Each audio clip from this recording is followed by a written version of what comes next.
মা বোনেরা মাসিক অবস্থায় ভুলেও এই 5টি খাবার খাবেন না।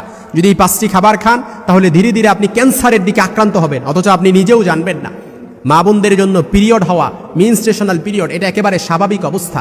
আর এটা হচ্ছে যালিকা হুকমুল্লাহু ইয়াহকুমু বাইনাকুম, আর এটাই হচ্ছে আল্লাহ তাআলার বিধান। আল্লাহ তাআলা আমাদের জন্য এটা ফয়সালা করে দিয়েছেন।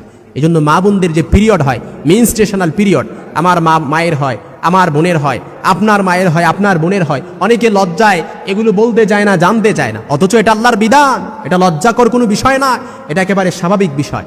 রাসূলের মাধ্যমে আল্লাহ তাআলা বললেন, ওয়ায়াসআলুনাকা আনিল মাহিদি কুল হুয়া আযা।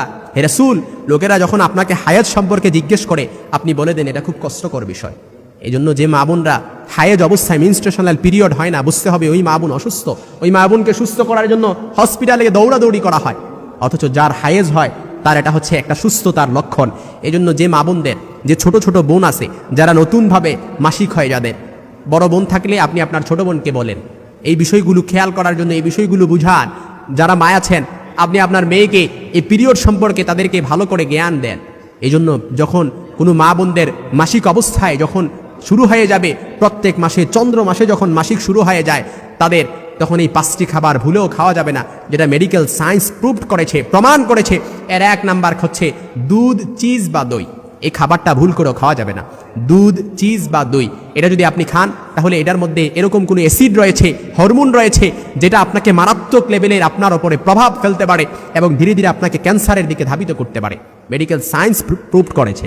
2 নাম্বার যে খাবারটি মাসিক অবস্থায় আমার মা বোনরা খেতে পারবে না, সেটা হচ্ছে জাঙ্ক ফুড। জাঙ্ক ফুড এটা এমনিতেই শরীরের পক্ষে ভালো নয়, কিন্তু মাসিকের সময় যদি এই জাঙ্ক ফুড খাওয়া হয়, এটা তো আরও বিপদ ডেকে আনবে, আরও মারাত্মক লেভেলের বিপদ ডেকে আনবে। 3 নাম্বার মাসিক অবস্থায় মা বোনরা যে খাবারটি খাবে না, সেটা হচ্ছে তারা কোল্ড ড্রিঙ্কস, ঠান্ডা ড্রিঙ্কস, সফট ড্রিঙ্কস, এটা ফ্রিজের কোনো ড্রিঙ্কস তারা মাসিক অবস্থায় খেতে পারবে না। আর এই মাসিক অবস্থায় খাবারটা খাওয়ার ফলে আপনি দেখবেন 5-10 বছর পরে মারাত্মক লেভেলের ক্যান্সারে আপনি আক্রান্ত হয়ে গেছেন। মাসিক অবস্থায় আপনি যদি এই খাবারটা আপনি বেছে না খান, তাহলে এটা আপনাকে অবশ্যই 5-10 বছর পরে এটা আপনাকে ভুগতে হবে। এজন্য আমাদেরকে এটা অবশ্যই মেনে চলতে হবে। এজন্য কোল্ড ড্রিঙ্কস এটা খাওয়া যাবে না। একাধিক গবেষণায় এটাই প্রমাণ হয়েছে, যারা যে মা বোনেরা মাসিক অবস্থায় কোল্ড ড্রিঙ্কস খাবে, এই সময় এই ধরনের পানীয় খেলে ইউটেরাইন ওয়ালে রক্ত থেকে যায়, অর্থাৎ আপনার রক্ত থেকে যায়। এমনটা হতে থাকলে 5 থেকে 10 বছর পরে গিয়ে আপনি মারাত্মক ক্যান্সারে আক্রান্ত হওয়ার আশঙ্কা বহুগুণে বেড়ে যায়। এজন্য 4 নাম্বার যে খাবারটা আপনি মাসিক অবস্থায় খাওয়া যাবে না, সেটা হচ্ছে শশা। এই শশা খাওয়ার ফলে আপনার দেখা যায় যে শশা খাওয়ার ফলে নানা ধরনের সমস্যা হওয়ার আশঙ্কা তখন বেড়ে যায়।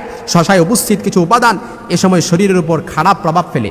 এজন্য পিরিয়ড থাকা অবস্থায় আপনি ভুল করেও শশা খাবেন না। 5 নাম্বার হচ্ছে আপনি কখনো লবণ খাবেন না, এমনকি লবণযুক্ত কোনো খাবারও তখন আপনি খাবেন না। এটা আপনার জন্য, আপনার শরীরের উপরে খারাপ প্রভাব ফেলবে। এজন্য মা বোনেরা যখন মাসিক হবেন, তখন আপনি ঘাবড়ানোর কোনো কিছু নেই। মাসিক